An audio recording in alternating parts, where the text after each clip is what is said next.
If Dr. Frankenstein were real and alive today, he'd probably want to stop by the Massachusetts General Hospital in Boston. Here, scientists are harvesting dead organs and returning them to life.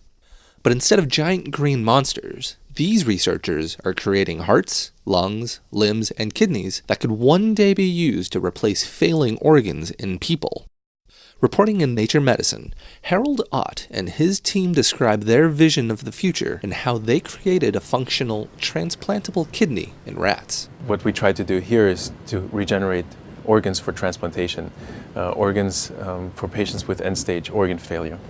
Using donor organs that would not normally be suitable for transplantation, Ott's team reanimates them by first washing away native cells with a soapy solution. What's left behind is a natural scaffold of structural proteins that can be repopulated with stem cells taken from a patient.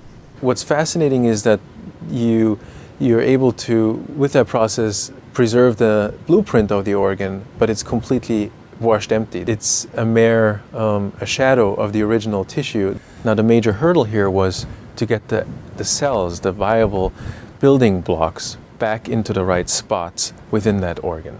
That we did through creating literally a pressure gradient across the kidneys. So we were able to suck these cells into the tissue, into the kidneys, into the right spots.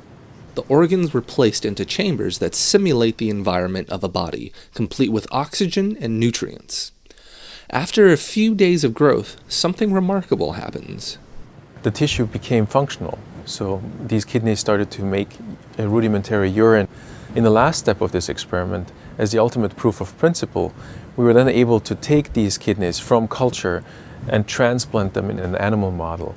So we took that final step to take the kidney out of the bioreactor and then treat it like a transplant organ, like a donor organ, and replace the native kidney in an animal with this engineered kidney.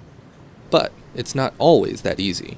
We had to figure out how much vacuum can be applied to the kidney in order to provide just the right amount of tissue gradient to deliver the cells, but not to damage the matrix. Of course, if more vacuum is applied, we had quite a few kidneys blow up in a jar.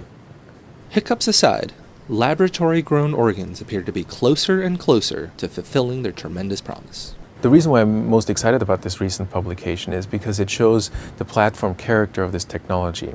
The technology can be applied to any tissue, any organ that can be perfused by its own vascular system. Ultimately, this is a very translational kind of research. It's very much focused on driving this all the way down to the bedside, getting this to the patient.